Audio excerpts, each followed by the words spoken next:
গোপাল, তুই এখানে লুকিয়ে কি করছিস? মালিক, এই হেডফোনটা কানে দিন, দয়া করে কানে দিন বলছি। তোর কি মাথা খারাপ হয়ে গেছে? আর সকাল সকাল কি ফাজলামি হচ্ছে এগুলো? বেরো গাড়ি থেকে, বেরো। মালিক, আমার কথাটা একবার বিশ্বাস করুন, দয়া করে হেডফোনটা কানে দিন, জীবন মরণের ব্যাপার। কিন্তু দিন, কানে দিন। তুই যে কি শুরু করলি গোপাল?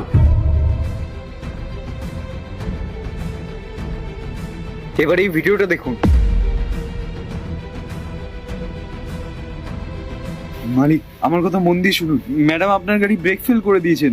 আমি হাত জোর করে বলছি, দয়া করে আপনি গাড়িতে উঠবেন না। আপনি ম্যাডামকে বলবেন আপনার সাথে যেতে, দেখবেন উনি কোনো মতেই যেতে চাইবে না। প্লিজ আপনি যাবেন না।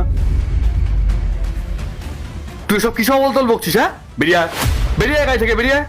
বেরো বলছি, বেরো, বেরো। তোর সাহস কি করে হলো? হ্যাঁ, আমার স্ত্রীর নামে সব বাজে বাজে কথা বলার? আস্তে কথা বলুন, ম্যাডাম শুনে ফেলবেন। আমি সত্যি বলছি, ম্যাডাম আপনার গাড়ি ব্রেক ফেল করে দিয়েছে যাতে আপনার কিছু একটা হয়ে যায়।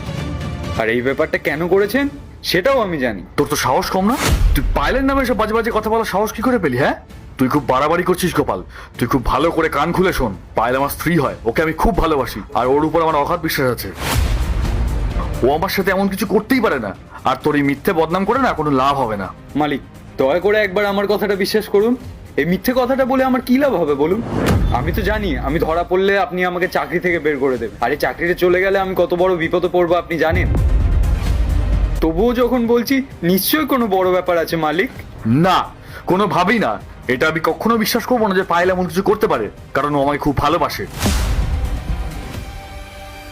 আমার মনে হয় কেউ তোকে টাকা দিয়ে এই নোংরা কাজটা করতে বলেছে। কে সে? মালিক, কেউ আমাকে কিচ্ছু বলেননি। ম্যাডাম আপনাকে ভালোবাসেন না, অন্য কাউকে ভালোবাসেন। আপনাকে রাস্তা থেকে সরানোর জন্য তিনি গাড়ির ব্রেক ফেল করে দিয়েছেন, আমি নিজের চোখে সব দেখেছি। মালিক, আপনার যদি বিশ্বাস না হয় তাহলে ম্যাডামকে বলুন না একবার আপনার সাথে যেতে, দেখবেন উনি কোনো মতেই গাড়িতে উঠতে চাইবেন না। তুই থামবি? দাঁড়া, তোর নামে এক্ষুনি পুলিশের কাছে কমপ্লেন করছিস, চল। মালিক, দয়া করে আমার কথাটা বিশ্বাস করুন। আমার কথা যদি মিথ্যা হয় তাহলে আপনি আমাকে যা ইচ্ছে শাস্তি দেবেন। আমি হাত জোর করে অনুরোধ করছি, ম্যাডামকে একবার গাড়িতে উঠতে বলুন। যদি উনি না উঠতে চান তাহলে সবটা পরিষ্কার হয়ে যাবে। শুধু একবার চেষ্টা করে দেখুন। ঠিক আছে, তুই যখন এতবার করে বলছিস তাহলে আমি ওর পরীক্ষাটা নিচ্ছি। কিন্তু শুনে রাখ, যদি এটা মিথ্যা হয় তাহলে আমার থেকে খারাপ কিন্তু কেউ হবে না। চাকরিতে তোর যাবেই, আর তোকে এমন জায়গায় পৌঁছে দেবো না যে কোনোদিনও তোর কোনো কাজও জুটবে না, বুঝেছিস? কি হয়েছে অর্জুন, এত চিৎকার করছো কেন? এই গাড়টা আবার কোনো ঝামেলা বাঁধালো নাকি? আরে তেমন কিছু না পায়েল, আসলে ও আমার